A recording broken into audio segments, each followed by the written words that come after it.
L'idée centrale, tout ce qui existe est une seule réalité consciente s'exprimant sous des formes infinies. Imaginez un instant que tout ce que vous voyez, touchez, sentez et pensez ne soit qu'une apparence différente d'une même réalité. Ce ne sont pas des choses séparées, ni des parties qui s'emboîtent. Ce sont des expressions distinctes d'une seule et même essence qui se manifestent d'une infinité de façons. Il ne s'agit pas d'une théorie spirituelle, ni d'une métaphore destinée à nous donner l'illusion d'être exceptionnel. C'est une proposition philosophique concrète. Tout ce qui existe est une seule et même substance, et cette substance est la conscience. Cette idée n'est pas à croire. Elle ne relève pas de la foi, mais de la perception. Dès lors qu'on l'envisage sous cet angle, les frontières entre soi et le monde s'estompent aussi naturellement que la brume se dissipe au lever du soleil. Il n'y a là rien de mystique, seulement un mouvement de clarté, une transformation intérieure où l'illusion de séparation perd son emprise et laisse place à une expérience plus vaste, celle de l'unité. Quand on regarde autour de soi, tout semble fragmenté. Le corps est ici, l'arbre est là, la pensée se déroule en nous. La voix d'autrui vient de l'extérieur, les sensations sont figées sur la peau. Et il est facile d'en conclure que nous sommes des fragments, chacun doté de sa propre conscience isolée, vivant dans un monde physique rigide et indépendant.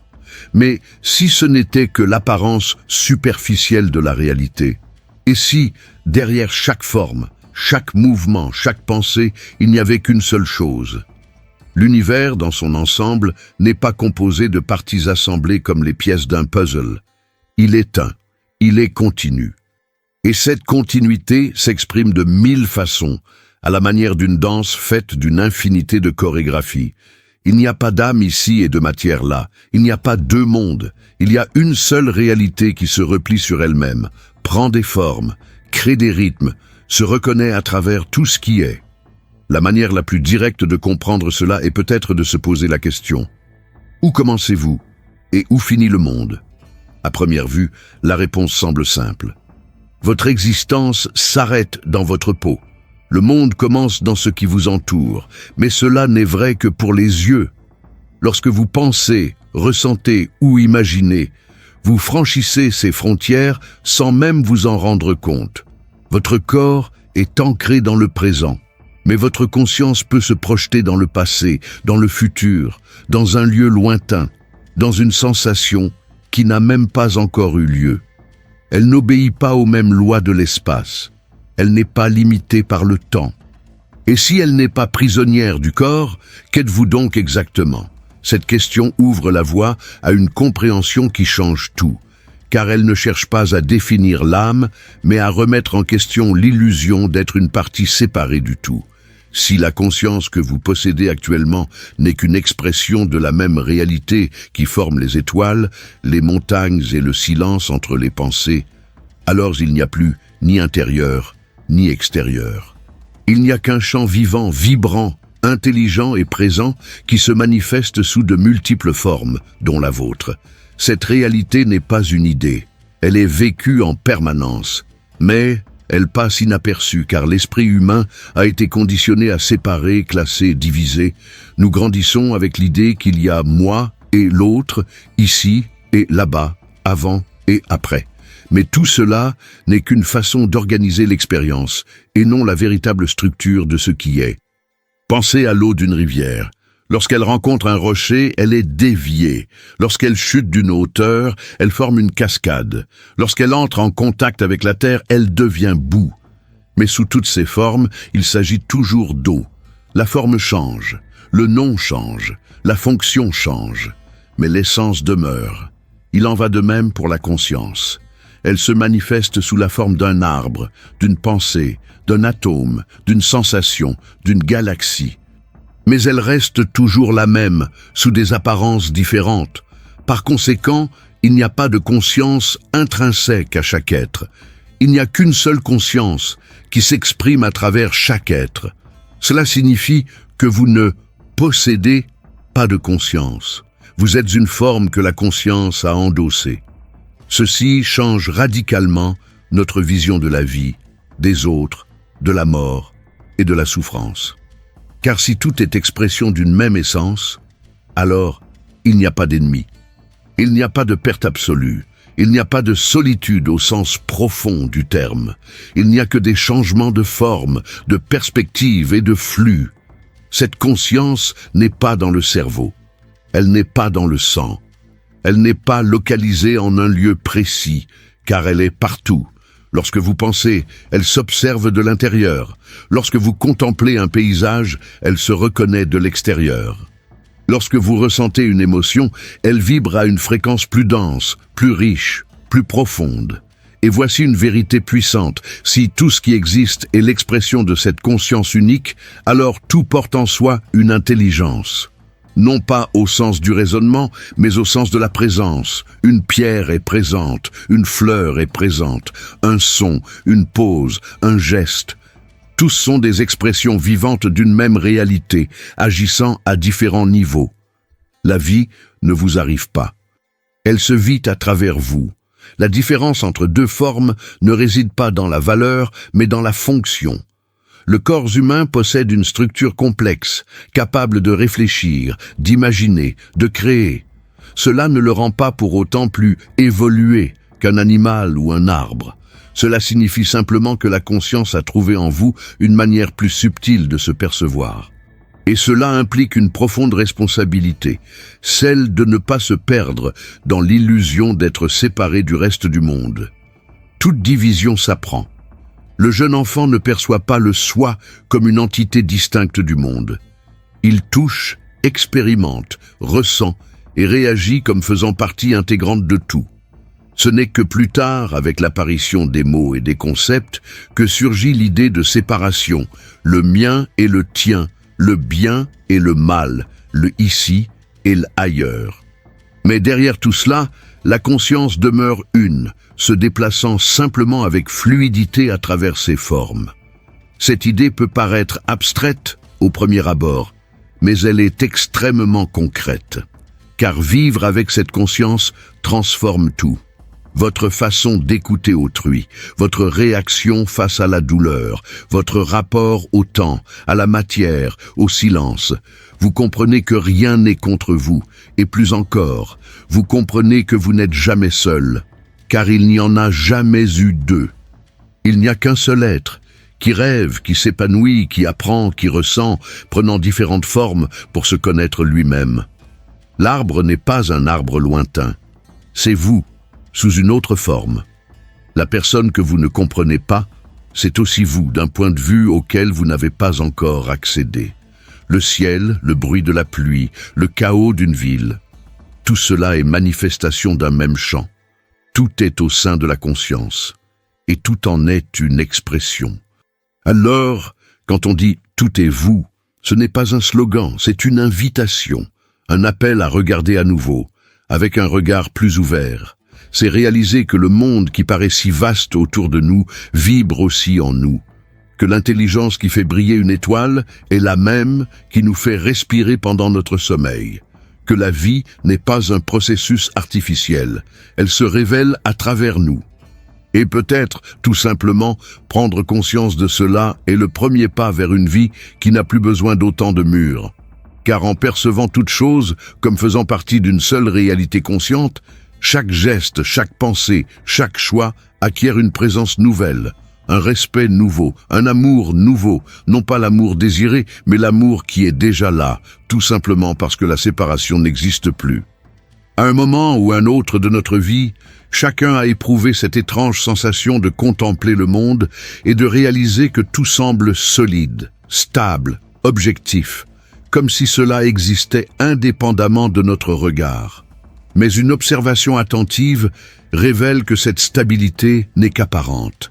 Rien n'existe en tant qu'expérience tant qu'il n'est pas perçu. Le monde que vous appelez réel dépend entièrement de la conscience qui l'illumine. Sans cette lumière, tout ne serait qu'un ensemble de possibilités silencieuses, sans forme, sans couleur, sans mouvement. C'est la conscience qui fait apparaître l'univers. Prenons l'exemple simple de la couleur. Vous regardez par la fenêtre et voyez le bleu du ciel. Mais ce bleu n'est pas dans le ciel, il est dans votre perception. La lumière qui atteint vos yeux n'a pas de couleur intrinsèque, ce n'est qu'une vibration. Elle ne devient bleue que lorsque la conscience interprète cette vibration. Il en va de même pour le son. Le monde physique ne produit pas de son, il produit des vibrations. C'est la conscience qui traduit ces vibrations en notes, en mots, en sons. L'expérience ne réside pas dans les choses, elle est en vous. Ceci nous amène à une notion encore plus profonde. La conscience n'est pas dans le monde est dans la conscience. Chaque image, chaque souvenir, chaque émotion, chaque sensation n'existe que parce qu'elle apparaît dans ce champ intérieur qui observe. Et ce champ est si vaste que nous pouvons à peine en percevoir le début et la fin. Il embrasse tout. Il n'est jamais plein, il ne vieillit pas, il ne s'use pas, il est simplement témoin.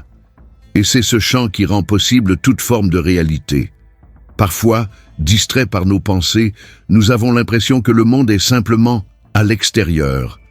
Mais lorsqu'un élément capte notre attention, une chanson familière, une odeur inattendue, un mot qui réveille des souvenirs, nous comprenons que la réalité ne nous attend pas à l'extérieur. Elle se crée en nous. Elle se façonne à notre perception, à ce sur quoi nous nous concentrons, à notre interprétation. La vie se construit grâce à la conscience, dans ce dialogue constant entre ce qui émerge et ce qui est observé. La preuve en est flagrante dans les rêves. Dans un rêve, tout semble réel. On court, on parle, on ressent la peur, la joie, on contemple des paysages, on rencontre des gens. Et tout cela se déroule dans un espace qui n'existe pas physiquement.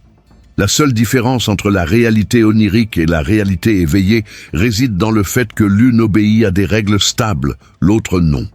Mais toutes deux naissent au même endroit, la conscience.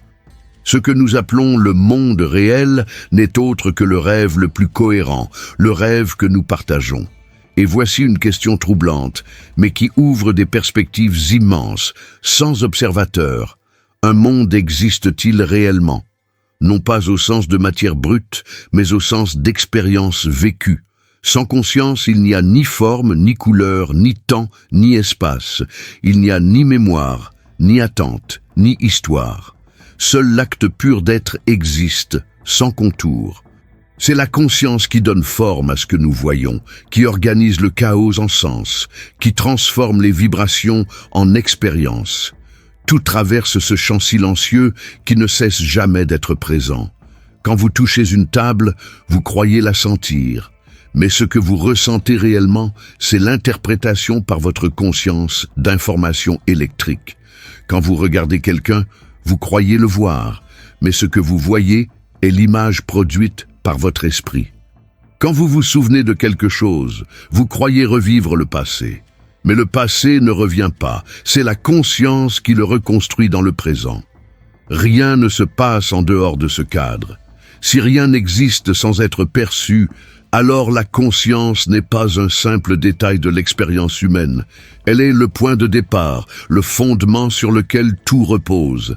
L'univers entier dépend d'elle pour apparaître. Cela signifie qu'avant toute forme, avant toute pensée, avant toute sensation, il existe toujours ce champ silencieux qui observe. C'est lui qui demeure, tandis que tout change. Souvent, nous croyons n'être qu'une conscience parmi tant d'autres dans un monde gigantesque. Mais la vérité est tout autre. Le monde se manifeste au sein de votre conscience. L'espace qui semble infini à l'extérieur est minuscule, comparé à l'immensité de tout ce que vous pouvez percevoir en vous-même. Un seul instant de mémoire peut contenir des années. Une seule émotion peut ouvrir des horizons entiers. Une seule idée peut transformer votre perception de toute chose. Cette capacité de perception est si profonde qu'en y prêtant attention, on découvre quelque chose qui transforme radicalement notre manière d'exister. La conscience ne dépend pas de ce qu'elle perçoit. Elle est présente, même lorsque l'esprit est silencieux.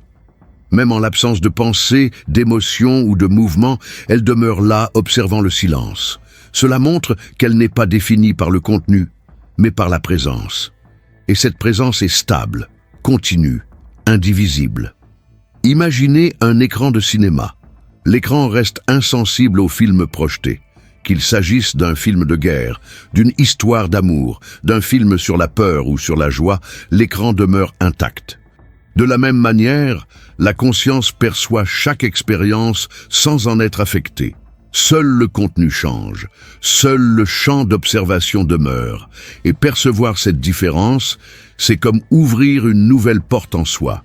Tout ceci nous amène à une idée simple et pourtant fondamentale. La réalité dépend de la conscience pour exister en tant qu'expérience. Cela fait de la conscience le fondement de toute chose. Ce n'est pas le corps qui produit la conscience, mais la conscience qui utilise le corps pour s'exprimer d'une manière spécifique. Sans conscience, le corps ne serait qu'une matière inerte, comme une pierre. C'est la conscience qui donne au corps vie, mouvement, intention et sens. Et si c'est elle qui rend possible toute forme d'existence perçue, alors elle n'est pas confinée au corps que vous croyez posséder. Elle est plus grande. Elle est antérieure, elle est le fondement d'où tout émerge. Et cela change complètement votre vision du monde, car le monde cesse d'être quelque chose de distant, de séparé, d'indépendant, et devient quelque chose de vivant, d'intime, renaissant continuellement dans la présence qui observe. Prendre conscience de cela ne demande aucun effort, cela requiert seulement de l'attention. Il suffit de remarquer que tout ce qui apparaît en vous. Chaque sensation, chaque image, chaque son, chaque pensée. Tout surgit dans cet espace intérieur qui ne disparaît jamais. La conscience est le théâtre de la vie. Et lorsque vous le reconnaissez, le sentiment de séparation s'atténue.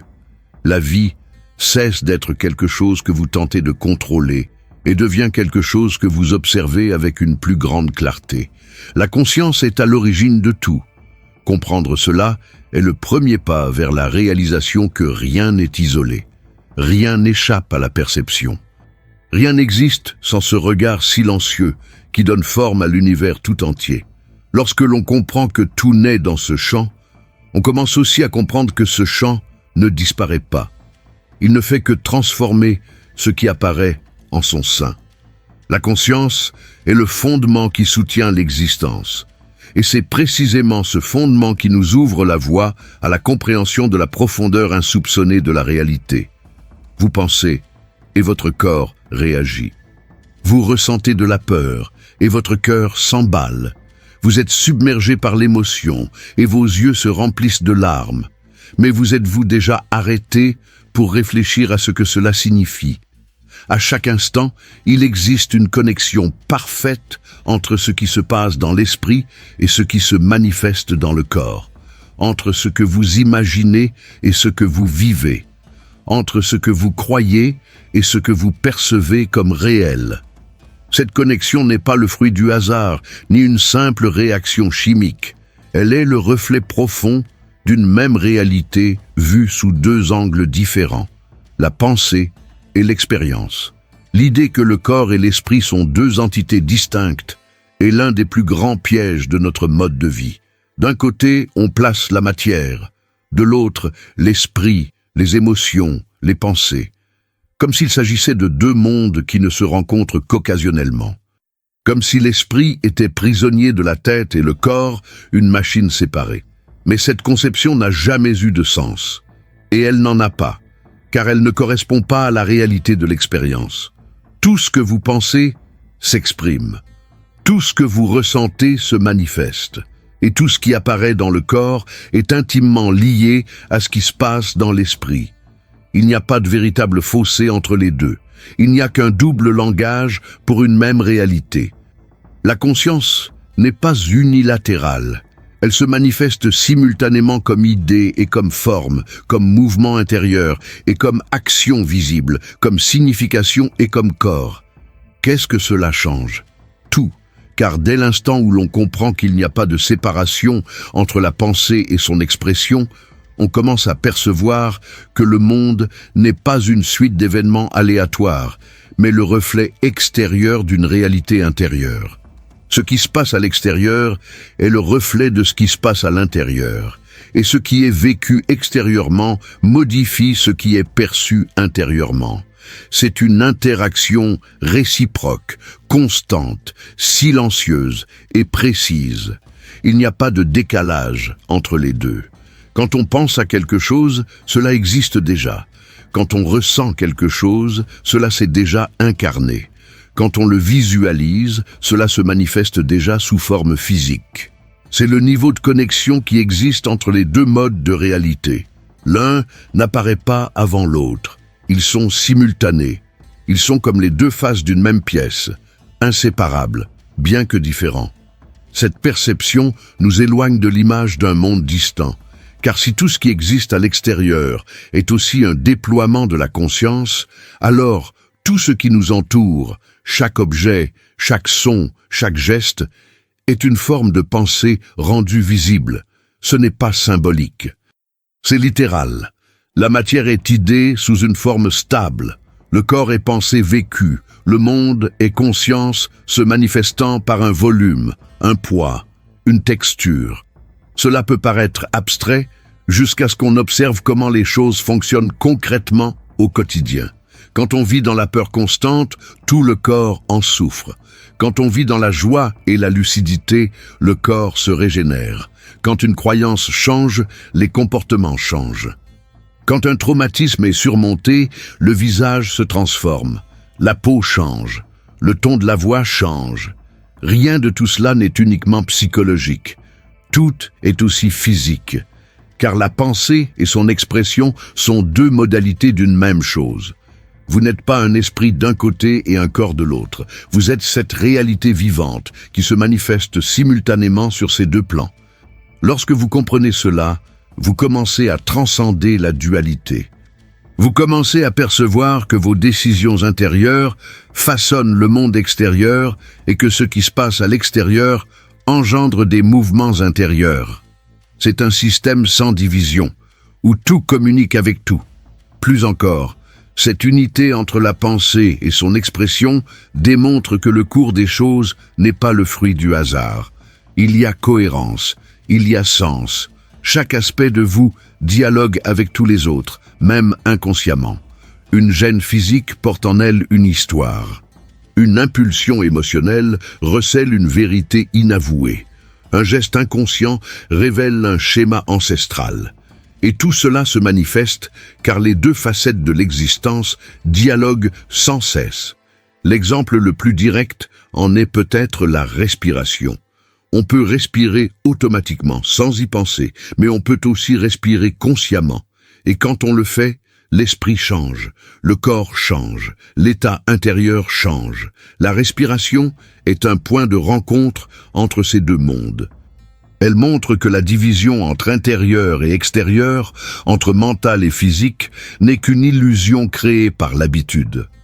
En réalité, il n'y a ni intérieur ni extérieur. Il y a un flux continu. Ce principe s'applique aussi à ce que nous appelons la réalité. Lorsque votre façon de penser change, le monde qui vous entoure se transforme. Des situations qui semblaient bloquées se mettent en mouvement. Les personnes qui vous entourent réagissent différemment. Le temps s'écoule autrement. Ce qui paraissait impossible devient envisageable. Ce n'est pas de la magie. C'est la simple conséquence de la compréhension que l'extension découle de la pensée. Mais cela ne signifie pas que tout ce que vous pensez devient automatiquement réalité. Cela signifie que la pensée répétée, qui se renforce, qui s'accorde avec ce que vous ressentez comme vrai, commence inévitablement à se manifester sous une forme concrète. Et lorsque cette forme apparaît, vous ne la reconnaissez pas comme une création. Vous la vivez comme la réalité, car elle porte la même vibration que ce qui était en vous. C'est l'une des idées les plus simples et en même temps les plus difficiles à accepter. Car on nous a appris à séparer les choses. On nous a appris que les événements se produisent à l'extérieur et que nous ne réagissons qu'ensuite. Mais lorsqu'on observe calmement, on réalise que les choses ne se produisent pas. Elles se construisent. Elles se mettent en place parce qu'elles ont été sollicitées, souvent involontairement. Et lorsque l'on change intérieurement, on commence à solliciter autre chose. On commence à vibrer à une fréquence différente. Et cette nouvelle fréquence attire une nouvelle réalité, non pas parce que le monde nous répond, mais parce que le monde était déjà un prolongement de notre pensée. Qu'est-ce que cela révèle de vous? Cela révèle que vous n'êtes ni victime du monde, ni l'unique créateur de toutes choses. Vous faites partie d'un flux où tout se reflète, tout communique, tout est un déploiement d'une même conscience. Et cela implique une nouvelle forme de responsabilité, car il ne s'agit pas de tout contrôler, mais de percevoir chaque chose avec plus d'attention. Percevoir que chaque pensée, chaque sensation, chaque décision, chaque émotion crée déjà une extension, façonne déjà une réalité. Cette compréhension dissipe l'idée que nous serions isolés dans notre esprit, sans réel pouvoir sur notre expérience, car elle révèle que la conscience possède deux modes indissociables, le mode invisible de la pensée et le mode visible de la matière. Ces deux modes agissent constamment de concert. Ce que vous voyez dans le monde est le fruit de votre propre expérience vécue, acceptée, ressentie et traitée intérieurement. Et votre expérience intérieure est également la conséquence de ce que vous avez choisi d'intégrer à votre être. La pensée et son expression ne font qu'un. Il n'y a ni intervalle ni distance. Il n'y a qu'un jeu de miroirs où tout apparaît dédoublé, idée et forme. Lorsque vous comprenez cela avec votre corps, et non plus seulement avec votre esprit, vous commencez à vivre avec plus de présence, car vous réalisez que chaque instant est une occasion de modeler ce miroir, d'ajuster votre monde intérieur pour voir le reflet se transformer. Et avec le temps, vous découvrez que ce reflet n'est pas une illusion. C'est la vie qui vous révèle exactement qui vous êtes, à tous les niveaux, simultanément. Vous vous regardez dans le miroir et voyez un visage. Vous reconnaissez votre nom, votre histoire, vos peines et vos réussites. Vous vous appelez « je ». Vous vivez avec cette identité. Vous défendez cette idée. Mais il y a une question que vous ne vous posez presque jamais. Qu'est-ce que ce « je » exactement? Jusqu'où va-t-il? Où commence-t-il? Et plus important encore, est-il vraiment distinct de tout ce qui n'est pas vous? En apparence, chaque personne semble être une entité fermée. Chacune avec sa propre vie, ses propres choix, sa propre vision du monde. Mais en y regardant de plus près, on découvre que cette séparation n'est qu'une couche superficielle, une découpe, comme si la réalité s'était repliée sur elle-même pour créer des milliards d'angles de vue. Chaque être humain est l'un de ces angles, une fenêtre ouverte dans différentes directions. Mais toutes ces fenêtres appartiennent à la même maison. La conscience est une. Elle n'est pas fragmentée. Elle ne se multiplie pas. Elle se répand. Elle se distribue. Elle s'exprime sous de multiples formes, mais elle ne se divise pas en parties plus petites.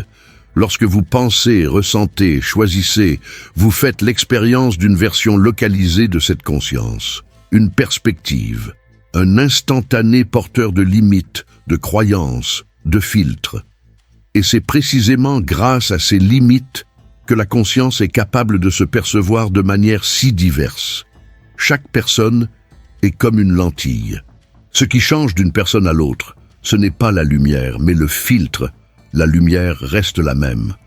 Mais selon la forme de la lentille, sa couleur, son degré de transparence, ce que vous voyez change complètement. La réalité que vous percevez passe à travers cette lentille. Et cette lentille est faite de votre histoire, de votre culture, des idées que vous avez acceptées comme vérité, des traumatismes que vous portez en vous, des attentes que vous avez formées. C'est pourquoi deux personnes peuvent regarder la même scène et y voir des choses totalement différentes. Non pas parce qu'elles voient des mondes différents, mais parce qu'elles voient le même monde à travers des filtres différents. Et voici une vérité puissante. Le moi que vous croyez être n'est pas figé. Il évolue au gré des changements de perspective. Il s'adapte lorsque vous modifiez votre point de vue.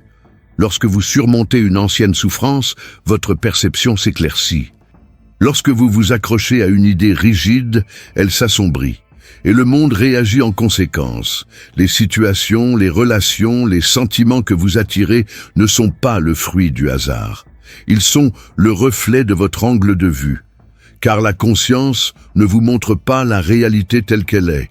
Elle vous montre ce que vous êtes prêt à voir. Cette perspective dissout complètement les notions de supériorité, de séparation et de comparaison. Car si chaque personne n'est qu'une forme de conscience se percevant sous un angle nouveau, il est absurde de juger l'autre comme ayant tort, étant inférieur ou arriéré. Il n'y a pas de conscience plus ou moins, il n'y a que la conscience exprimée avec plus ou moins de clarté, à travers des filtres plus ou moins précis. Mais l'origine est la même, le contexte est le même, la présence que vous observez est la même. La colère, la peur, l'égoïsme ne sont pas des défauts de la conscience. Ce sont des distorsions du filtre, ce sont des déviations sur le chemin de la perception, ce sont des manières de voir qui se sont éloignées de la lumière originelle, mais qui font toujours partie de l'expérience. Car c'est précisément par les contrastes que la conscience apprend. C'est par les déviations qu'elle découvre de nouvelles possibilités. C'est dans les erreurs qu'elle trouve les limites de la forme qu'elle a prise. Cela change aussi notre regard sur notre propre parcours. Quand on se sent perdu, déconnecté, confus, ce n'est pas parce que la conscience a disparu, c'est parce que notre vision est brouillée. Le lien est toujours là. Le flux n'est pas interrompu, mais le canal est obstrué par des interférences. Et ces interférences sont alimentées par les histoires que l'on se répète 1000 fois. Des histoires de culpabilité, d'échec, de peur, de comparaison. Et plus ces histoires s'accumulent, plus notre vision se rétrécit. Mais la vérité, c'est que la lentille peut être nettoyée, le filtre peut être affiné, et il ne s'agit pas de construire un moi nouveau et idéalisé. Il s'agit de laisser briller davantage la lumière originelle. Il s'agit de reconnaître que le vous, qui aujourd'hui se considère séparé du tout, n'est qu'une version partielle de quelque chose de bien plus grand. Quelque chose qui n'est ni au ciel, ni sur un autre plan. C'est maintenant, ici et maintenant, soutenant votre expérience, palpitant à chaque battement de votre cœur, respirant avec vous, voyant le monde à travers vos yeux. Cette conscience infinie a besoin de limitation pour se percevoir, car l'infini, en soi, est sans contraste. On ne peut le voir, on ne peut le sentir, il est tout simplement. Pour se connaître, il lui faut se diviser en angles, il lui faut créer des formes, il lui faut s'oublier un instant, pour ensuite se souvenir. Et ce souvenir se produit à chaque fois qu'une personne s'éveille, à chaque fois qu'une personne fait taire son fort intérieur et réalise « je suis plus que mon histoire ». À chaque fois qu'une personne laisse tomber un morceau de son masque et sent, ne serait-ce qu'un instant, qu'il y a quelque chose derrière ses pensées.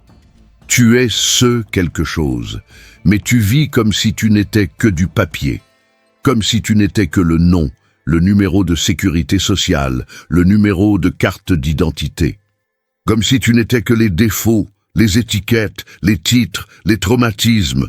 Tout cela fait partie du filtre. Mais ce n'est pas toi. Ce sont des éléments de la lentille, mais ce n'est pas la lumière. Lorsque vous vous connectez à cette compréhension, quelque chose change sans effort, car vous cessez de chercher à être exceptionnel et commencez à réaliser que vous êtes déjà sacré. Vous cessez de rechercher la validation et commencez à reconnaître votre présence. Vous cessez de comparer votre parcours à celui des autres et commencez à honorer le point de vue unique à travers lequel la conscience vous observe. Il ne s'agit plus de gagner, mais de se souvenir. Il ne s'agit plus de prouver quoi que ce soit, mais de défendre votre propre vérité. Chaque personne porte en elle une pièce essentielle de ce grand puzzle cosmique. Chacune voit ce que les autres ne voient pas. Chacune ressent ce que les autres ne ressentent pas.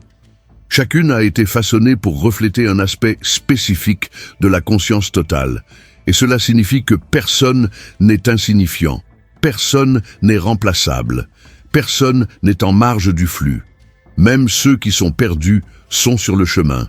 Même ceux qui résistent enseignent quelque chose à l'ensemble, car l'ensemble apprend de chaque partie. Cette idée transforme votre façon d'agir envers autrui. Lorsqu'on vous fait du tort, vous ne ressentez plus le besoin de rendre l'appareil. Vous comprenez que l'erreur n'est pas le fruit d'une méchanceté absolue.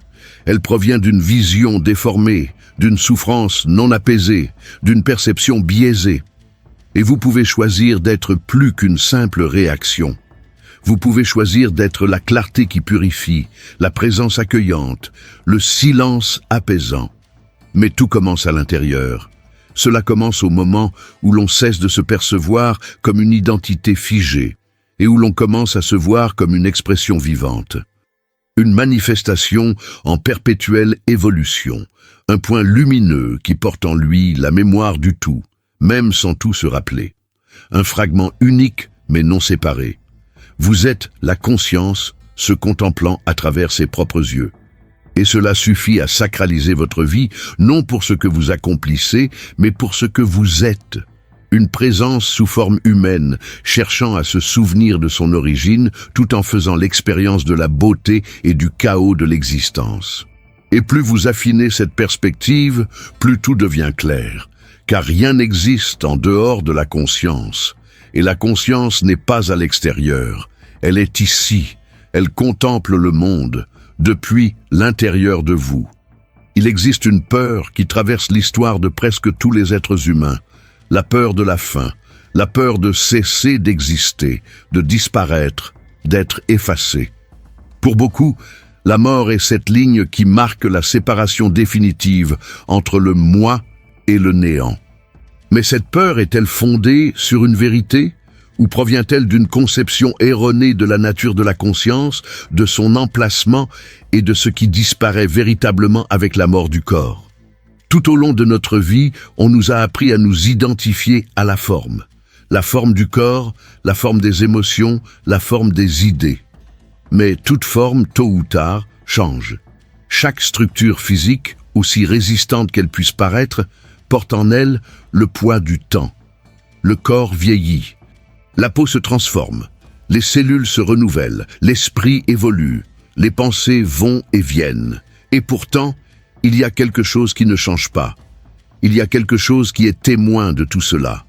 Ce quelque chose, c'est ce que nous appelons ici la conscience. Et c'est précisément cela qui ne meurt pas. D'un point de vue formel, la mort est une transition nette. Le corps s'arrête, les signes vitaux cessent, les fonctions physiques cessent.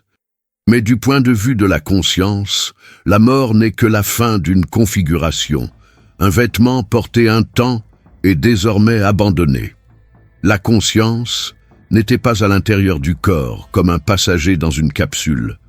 Elle était le champ qui rendait possible l'expérience de ce corps. Et ce champ ne disparaît pas lorsque la forme cesse de fonctionner. Il se retire simplement. Il se réorganise. Il s'exprime autrement. Imaginez une vague. Elle se forme, prend de l'ampleur, se déplace, se brise sur le sable et disparaît. Mais la mer n'a pas cessé d'exister. L'eau n'a pas été détruite. Elle a simplement retrouvé son intégrité. La vague était une expression éphémère de la mer. Mais la mer était toujours là, de la même manière. La conscience qui s'exprime en vous est comme cette vague. Elle se meut, vibre, crée une histoire, et un jour retourne à sa totalité. Mais elle ne s'éteint pas, car elle n'a jamais été séparée du tout. Elle a toujours été la mer elle-même, sous forme de vague. Cette compréhension n'est pas une croyance destinée à apaiser la peur de la mort. C'est une observation logique qui découle d'une profonde réflexion sur l'expérience d'être vivant. Si la conscience était un produit du corps, elle naîtrait et mourrait avec lui. Or, le corps change sans cesse, tandis que la conscience demeure. Vous n'êtes plus la même personne qu'il y a 10 ans. Votre apparence a changé, vos idées ont évolué, votre façon de parler, de marcher, de ressentir a changé, mais quelque chose en vous est resté inchangé. Ce point silencieux qui perçoit tout cela, ce point est hors de portée du temps, car il n'est pas fait de temps. Il observe seulement le passage du temps. Et pour cette raison, il est également hors de portée de la mort, car il n'est pas soumis aux lois de la matière. La conscience est présente avant la pensée, avant même la formation du corps et après sa disparition. Elle n'est pas un événement, elle est ce en quoi tout advient. Quand quelqu'un meurt, ce n'est pas l'être qui disparaît, mais la forme, la personnalité que la conscience a endossée un temps. Ce qui soutenait cette personnalité, le champ vivant de la perception, perdure. Il ne se manifeste peut-être plus sous cette forme, il n'a plus ce nom, cette voix, ces souvenirs. Mais il demeure en puissance, comme une partie active de la totalité. C'est pourquoi de nombreuses traditions affirment que personne ne meurt vraiment, mais retourne simplement à la maison. Si cela est vrai, la question se transforme. Au lieu de « que se passe-t-il après la mort ?», peut-être devrions-nous nous demander « que continue-t-il d'exister lorsque la forme disparaît ?» Car si la conscience est le fondement de la réalité, elle ne dépend pas de la structure physique pour exister. Elle utilise simplement cette structure pour s'exprimer sur un plan particulier.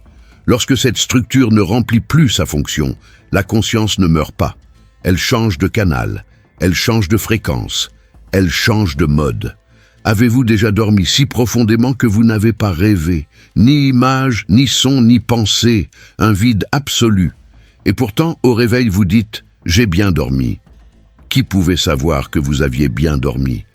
Il n'y avait aucun contenu.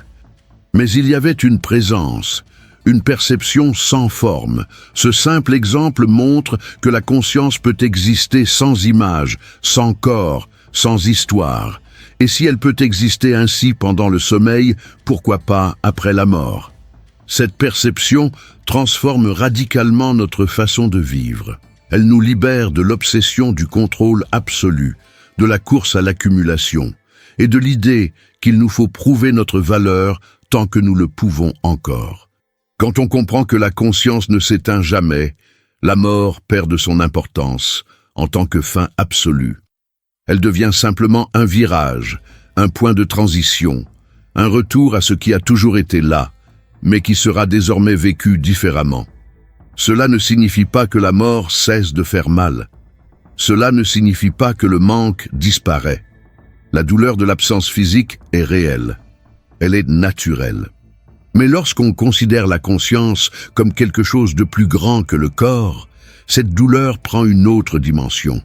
Car on réalise que ce qu'on aimait chez cette personne, l'éclat dans ses yeux, sa présence, son énergie, le silence entre ses mots, n'était pas son corps. C'était sa conscience qui s'exprimait, et cette conscience n'a pas disparu. Elle a simplement rejoint le tout. Vous n'entendrez peut-être plus sa voix, vous ne verrez peut-être plus son visage. Mais la présence qui habitait ce corps demeure active dans le monde réel, et à bien des égards, vous la ressentez. Vous sentez qu'une part d'elle respire encore tout près, qu'elle parle encore en silence, qu'elle touche encore, même sans main. Ce n'est pas de l'imagination, c'est une harmonie, car la conscience qui imprègne toute chose ne disparaît pas. Elle change seulement de forme, et parfois, la forme la plus subtile est la plus puissante. Quand quelqu'un meurt, ce qui disparaît, c'est son identité, mais ce qui la soutenait demeure, et il en sera de même pour vous. Un jour, ce corps cessera de fonctionner. Ce nom tombera dans l'oubli. Ces histoires seront racontées par d'autres, ou peut-être par personne. Mais ce que vous êtes, ce qui perçoit ces mots à présent, ne disparaît pas. Cela revient, tout simplement. Ou, plus précisément, cela est libéré. Vivre en ayant conscience de cela, ce n'est pas nier la mort, c'est l'intégrer. C'est comprendre qu'elle n'est pas l'opposé de la vie, mais une étape essentielle, un cycle, un moment de transition. Et lorsque l'on vit ainsi, on commence à accorder plus de valeur à ce qui compte vraiment, non pas la peur, non pas le contrôle, mais la présence, la profondeur de chaque instant. L'abandon sincère à chaque geste, car on sait que tout est l'expression d'une même conscience, que ce soit à travers la vie ou à travers ce que nous appelons la mort. La mort ne brise pas l'unité. Elle ne rompt pas la continuité. Elle ne vous sépare pas de ce que vous avez toujours été. Elle vous rappelle simplement que tout ce qui a une forme disparaîtra un jour. Mais ce qui perçoit la forme continue, observe, demeure, car c'est vous. La part de vous qui n'a pas commencé et qui ne finit pas non plus. On peut se trouver au bon endroit, entouré des bonnes personnes, dans des conditions extérieures idéales, et pourtant se sentir perdu, insignifiant, déconnecté. À l'inverse, on peut se trouver dans un cadre ordinaire, sans événement majeur autour de soi, et éprouver un profond sentiment de clarté, de présence et de sens. Cette différence ne vient pas de l'extérieur, mais de l'intérieur. Et lorsqu'on comprend cela profondément, on réalise que ce n'est pas la réalité qui détermine notre état intérieur, mais que c'est notre état intérieur qui façonne la manière dont la réalité se présente à nous. L'esprit n'est pas qu'un simple lieu d'où naissent les pensées. Il est le filtre à travers lequel la vie se déroule. Tout ce que vous voyez, entendez, ressentez et interprétez passe par ce filtre. Et ce filtre n'est pas neutre. Il est façonné par vos émotions, les histoires que vous vous racontez, les images que vous nourrissez. Lorsque l'esprit est en proie à la peur, tout semble menaçant. Lorsqu'il est en proie à la confiance, le même monde paraît plein de possibilités. Ce qui a changé, ce n'est pas le monde lui-même, mais votre perspective. Ce changement de perspective est constant. Quand on se réveille de mauvaise humeur, la journée paraît plus difficile. Les engagements semblent plus lourds. Les gens autour de nous paraissent plus impatients. Pourtant, rien de tout cela n'est absolu. Ce qui entre en jeu, c'est le filtre émotionnel à travers lequel on perçoit les événements. C'est comme si, inconsciemment, on enfilait des lunettes de soleil et qu'on passait la journée à croire que le ciel est nuageux. Votre état intérieur crée un champ autour de vous. Ce champ influence non seulement votre perception du monde, mais aussi la façon dont le monde vous interagit. Car tout dans la vie est relationnel, et la qualité d'une relation dépend de son point de départ. Lorsque vous changez intérieurement, la conversation change, le travail change, l'énergie change. La réalité, qui semblait auparavant immuable, commence à se réorganiser autour de votre nouvel état. Il ne s'agit pas d'une astuce pour se persuader du contraire. Il ne s'agit pas de faire comme si tout allait bien. Il s'agit de reconnaître le lien direct entre ce que l'on ressent et la manière dont on le vit. Lorsqu'une personne est en harmonie avec elle-même, ses choix deviennent plus clairs. Ses paroles prennent plus d'importance, ses actions sont plus déterminées. Et par conséquent, son environnement reflète ce changement. Mais cette transformation ne surgit pas de nulle part. Elle exige un courage rare, celui d'observer son propre état sans chercher à le fuir. Car le plus souvent, nous fuyons. Nous fuyons l'ennui par les distractions. Nous fuyons la tristesse par les excès. Nous fuyons l'angoisse par le contrôle. Et, ce faisant, nous ne parvenons pas à percevoir ce qui façonne véritablement la réalité dans laquelle nous vivons. L'esprit est un champ créatif. Il projette sans cesse, et tout ce qu'il projette nous revient sous forme d'expérience. Lorsque vous cultivez la colère, ce n'est pas l'autre qui souffre, c'est vous qui portez cette vibration toute la journée. Lorsque vous cultivez la gratitude, ce n'est pas le monde qui s'améliore, c'est vous qui commencez à percevoir ce qui vous échappait auparavant. Et cela change tout, car la qualité de votre attention détermine la vie que vous construisez. Vous avez sans doute déjà vécu ce moment où un simple changement de pensée transforme tout votre corps. Le simple fait de se remémorer un souvenir douloureux vous noue l'estomac. Imaginez une situation joyeuse suffit à illuminer votre visage d'un sourire. C'est le pouvoir de votre état intérieur. Il crée des synergies, il crée des émotions, il crée du mouvement. Il ne se limite pas à votre esprit.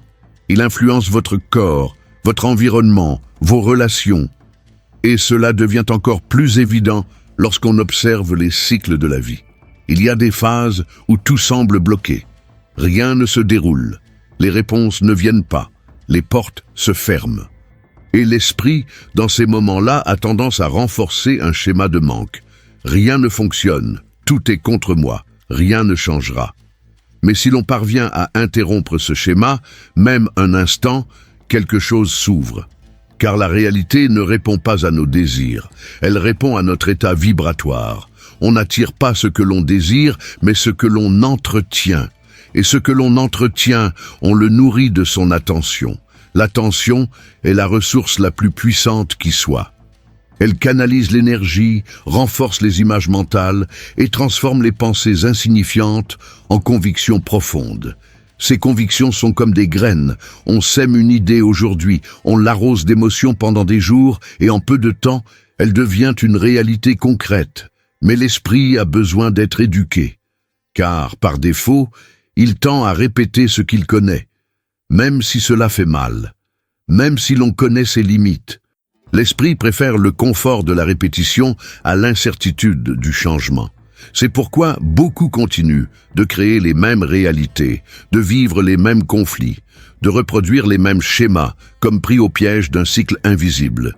Rompre ce cycle commence par la pleine conscience. Cela commence lorsque vous vous arrêtez un instant et vous demandez « Quel état d'esprit est-ce que je nourris en ce moment ?»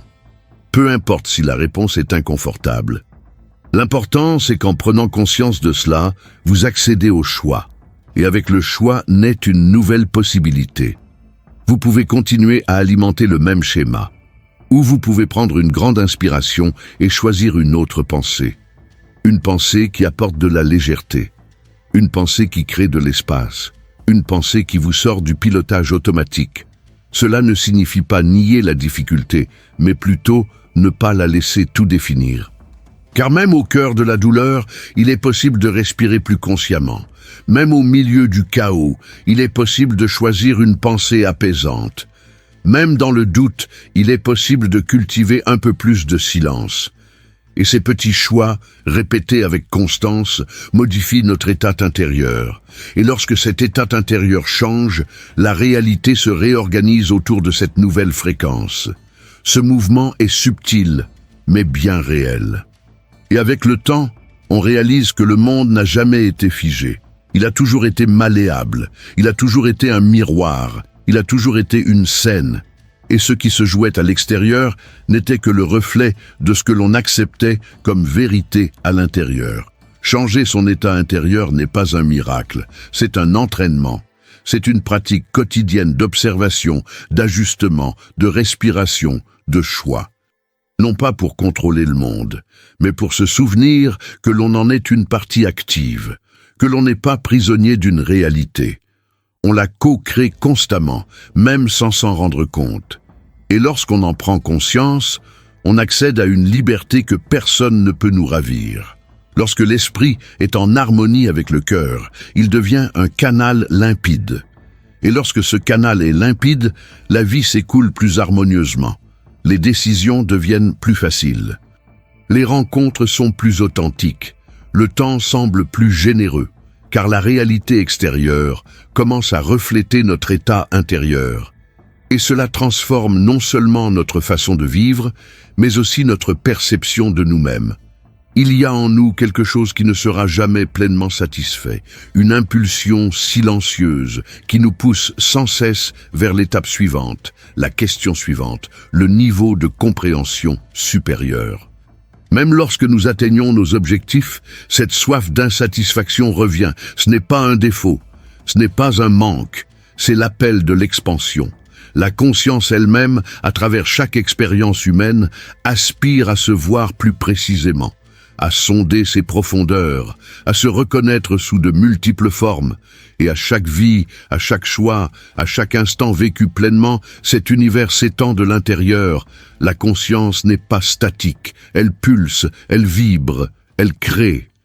Mais plus encore, elle se transforme en faisant l'expérience d'elle-même. Et cela n'est possible que lorsqu'elle s'exprime sous des formes qui véhiculent l'illusion de la séparation. La multiplicité des perspectives n'est pas une erreur. C'est ainsi que la conscience a trouvé la manière de s'explorer pleinement, car seule cette chose, perçue sous de multiples angles, peut être comprise dans sa totalité. Tu es l'un de ces angles. Un repli particulier de l'infini, incarné sous forme humaine, avec tes questions, tes souffrances, tes désirs, tes découvertes. Et chacune de ces expériences nourrit la conscience même qui réside en toi. Non pas comme un enregistrement, mais comme une transformation. Car lorsque tu apprends, la conscience s'élargit. Lorsque tu ressens profondément, la conscience s'approfondit. Lorsque tu choisis avec vérité, la conscience s'harmonise. L'univers, en ce sens, n'est pas une scène où la vie se déroule. Il est le corps même de la conscience, un organisme en croissance. Et cette croissance ne se fait pas par la matière, elle se fait par la perception, par la présence, par le sens. Chaque être humain est comme une cellule de cette conscience infinie. Et chaque cellule remplit une fonction unique, une place irremplaçable au sein de cette totalité en mouvement. Il n'existe pas d'expérience insignifiante. Il n'existe pas de geste anodin. Chaque rencontre, chaque silence, chaque pensée authentique contribue à cette expansion. Car lorsque vous vous transformez intérieurement, même si personne ne le perçoit, le champ de la réalité se modifie. La conscience progresse. L'infini prend davantage conscience de lui-même. Mais le plus impressionnant, c'est que cette expansion ne se limite pas à l'individu. Elle a un impact profond. Un simple changement intérieur peut transformer votre façon de parler, de toucher, d'interagir avec le monde. Et ces nouvelles manières d'être engendrent de nouveaux effets, qui suscitent de nouvelles réactions, créant ainsi de nouvelles expériences chez les autres, dans d'autres contextes, à d'autres époques. C'est comme si chacun de vos choix dessinait une nouvelle possibilité dans la trame de l'univers. Ce processus est invisible à l'œil nu. Il ne produit pas d'effet spectaculaire. Il n'a pas besoin de mise en scène, mais il est réel, il est profond, il est continu. La conscience n'attend pas que vous soyez parfait. Elle se meut simplement à travers votre désir sincère d'en voir plus, de comprendre davantage, d'être plus fidèle à ce qui vibre en vous. Même les moments de douleur participent à cette expansion, car c'est souvent à la limite de la résistance que naissent les plus grands bonds de perception. C'est dans le vide que la conscience trouve l'espace nécessaire pour créer de nouvelles formes. C'est dans l'absence de réponse qu'elle apprend à écouter plus attentivement. Et lorsque vous traversez une période difficile et que vous en ressortez plus lucide, plus ouvert, plus présent, vous n'êtes pas revenu au point de départ. Vous avez évolué. Et l'univers a évolué avec vous. Cette croissance est sans fin, car la conscience, par essence, transcende ses connaissances. Elle ne recherche pas le confort, mais la vérité. Et la vérité n'apparaît que lorsque nous acceptons de regarder sans masque, de ressentir sans défense, de vivre sans garantie. C'est alors que surgit la nouveauté. Et cette nouveauté ne se découvre pas, elle se construit. Chaque vie est une occasion unique de s'épanouir. Non pas parce que la vie elle-même est rare, mais parce que chaque expérience est unique. Il n'y aura jamais d'autre vous à cette époque, avec cette histoire, avec ces choix. Et par conséquent, votre façon de vivre est irremplaçable. Non pas qu'elle soit meilleure ou pire que celle de quiconque, mais parce qu'elle est absolument singulière. La conscience ne veut pas que vous soyez quelqu'un d'autre. Elle veut que vous viviez pleinement votre expérience, sans vous cacher, sans vous diminuer, car c'est à travers cette expérience intensément vécue qu'elle se transforme. Et lorsqu'elle se transforme, tout se transforme avec elle. Imaginez que chacune de vos pensées, chaque émotion sincère, soit comme une graine semée dans le champ de la réalité. Certaines germent rapidement, d'autres plus lentement. Certaines vous transforment, d'autres transforment le monde qui vous entoure. Mais toutes contribuent à l'éclosion de ce qui n'existait pas encore. Et cette éclosion est l'expansion de la conscience en temps réel. Vous pouvez être seul dans une pièce, en silence, et pourtant contribuer à l'expansion de l'univers. Car cette expansion ne dépend pas d'un public, elle se produit dans l'invisible, à chaque instant de présence, à chaque respiration consciente, à chaque choix qui rompt avec un schéma ancien. Vous participez à la construction d'un univers plus éveillé. Cela nous place tous face à une profonde responsabilité, non pas comme une obligation, mais comme une possibilité. La possibilité de vivre de manière à contribuer à l'épanouissement de l'ensemble. La possibilité de transformer sa propre souffrance en sagesse. La possibilité de regarder le monde et de réaliser qu'il ne se déroule pas en dehors de nous, mais qu'il se transforme avec nous. Quand on comprend cela, La vie cesse d'être une simple accumulation d'événements. Elle devient un dialogue avec quelque chose de bien plus grand. Et ce dialogue se déroule dans le silence, entre les lignes, dans les gestes, dans les pensées inexprimées. On commence alors à réaliser que chaque expérience a une signification différente, non pas parce que le monde nous récompense, mais parce que l'univers utilise notre expérience pour évoluer de l'intérieur. Vous êtes ce point d'expansion, et vous n'avez besoin de rien d'autre que votre propre vérité pour remplir ce rôle. La conscience n'attend pas que vous atteigniez un état idéal. Elle souhaite simplement que vous soyez pleinement présent à ce que vous vivez. Et lorsque cela se produit, elle grandit. Et avec elle, tout grandit. C'est le pouvoir de la conscience infinie. Elle se déploie en forme, se perd dans les expériences, s'oublie, se fragmente en milliards de voix pour se retrouver en chacune d'elles. Et à chaque rencontre, elle s'étend un peu plus, jusqu'à ce qu'un jour, peut-être, elle réalise que tout ce qu'elle cherchait était toujours là, en regardant dans vos yeux, en vivant votre histoire, en grandissant à chaque pas que vous avez choisi de faire avec vérité. Si cette vidéo vous a touché, si elle vous a fait réfléchir ou si elle vous a permis de voir le monde différemment, n'hésitez pas à laisser un « j'aime ». Cela aide énormément la chaîne à continuer de proposer ce type de contenu profond et essentiel. Si ce n'est pas déjà fait, abonnez-vous dès maintenant et activez les notifications, car chaque semaine, une nouvelle vidéo explore les thèmes de la conscience, de la perception et de l'existence de manière accessible, directe et transformatrice.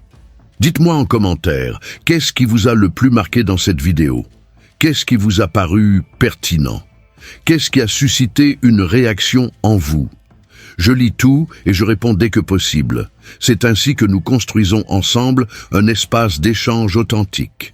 Si cette vidéo vous a touché, les autres vous emmèneront assurément encore plus loin. Alors, arrêtez-vous ici et choisissez la suivante. Il existe toute une série sur la conscience, l'identité, le temps, l'ego, l'expansion. Tout est lié et n'attend que vous. À bientôt.